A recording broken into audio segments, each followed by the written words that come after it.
Good morning बच्चों। आज हम पढ़ेंगे पर्सन यानी विभक्ति चिन्ह के बारे में। जैसा कि आप सभी जानते हैं कि कारक के 8 प्रकार होते हैं, ठीक है। तो उन्हीं कारक को प्रकट करने के लिए हम जिन चिन्हों का प्रयोग करते हैं उसे हम क्या कहते हैं, पर्सन कहते हैं, ठीक है। और इसे हम विभक्ति चिन्ह के नाम से भी जानते हैं। जैसा कि हमको पता है कि कारक 8 प्रकार के होते हैं, लेकिन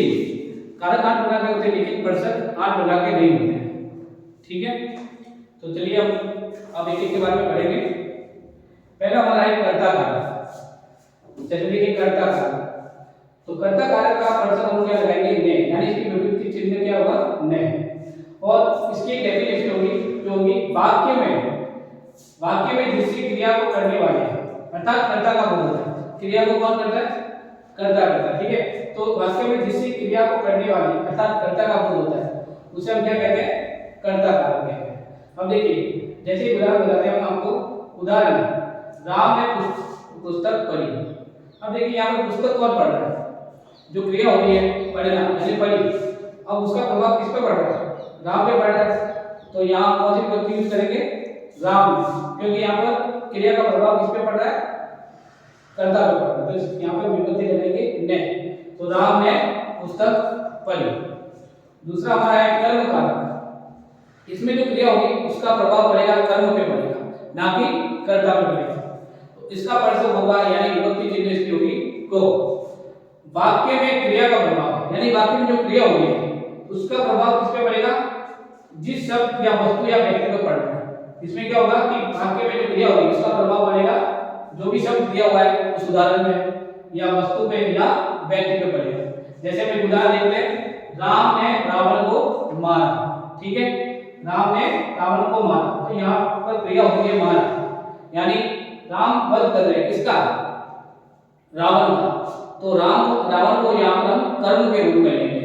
तो यहाँ पर क्रिया का प्रभाव किस पे पड़ रहा है, रावण पे पड़ रहा है, ना कि राम पे, क्योंकि राम ने रावण को मारा है, ठीक है। तो यहाँ पर रावण कर्म के रूप में इसके लेंगे और यहाँ पे विभक्ति चिन्ह लगेगी को लगेगी। नेक्स्ट हमारा करण कारक। करण कारक के साथ में पर्सन लगेगा यानी विभक्ति चिन्ह लगेगी से या के द्वारा। अब इसमें एक आपको इंपॉर्टेंट ध्यान रखना है कि इस करण कारक का यूज यानी पर्सन का उपयोग कब करना है, वाक्य में कर्ता जिस साधन या माध्यम से क्रिया करता है, यानी क्रिया जिस साधन से हो रही है या जिस माध्यम से हो रही है उसके लिए हम क्या यूज करेंगे, से या के द्वारा। अब जैसे हमारा उदाहरण है, मैं कलम से लिखता हूं। अब यहाँ क्या आ रहा है, पर्सन से आ रहा है। अब मैं कलम से लिख रहा हूं, मैं लिख रहा हूं, लेकिन मैं किससे लिख रहा हूं, कलम से। तो कलम यहाँ मेरा क्या हो रहा है, माध्यम या साधन कह सकते हैं। तो मैं कलम से लिखता हूं।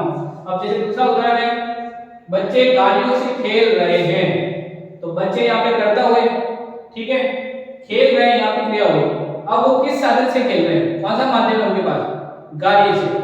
तो यहाँ पे बच्चे गाड़ियों से खेल रहे हैं, तो यहाँ पे पर्सन से लगेगा, क्योंकि यहाँ पे बच्चे और कलम दोनों एक साधन या मीडियम का वर्क कर रहे हैं, कार्य कर रहे हैं। चौथा हमारा है संप्रदान कारक। और संप्रदान कारक के लिए हम को या के लिए पर्सन को यूज करेंगे या उपयोग में लेंगे। अब संप्रदान कारक में जो के लिए या को है, ठीक है, उसका प्रयोग हम हमेशा किसी वस्तु को देने के अर्थ में करते हैं, किसी वस्तु को देने के अर्थ में इसका हमेशा प्रयोग करते हैं। जैसे कि हम एक उदाहरण देखते हैं, रवि ने विजय को पुस्तक दी। तो रवि ने विजय को पुस्तक दी, यहाँ पे मैं क्या यूज कर रहा हूँ, को विभक्ति चिन्ह यूज कर रहा हूँ। अब मैंने आपको जैसे बताया था कि जो संप्रदान होता है इसका यूज हम किसमें करते हैं, कुछ देने के अर्थ में करते हैं। तो यहाँ पर रवि ने विजय को पुस्तक दी, तो क्या कर रहा है, उसको कुछ वस्तु दे रहा है, इसलिए हम यहाँ पर कौन सा पर्सन लगाएंगे, को पर्सन लगाएंगे।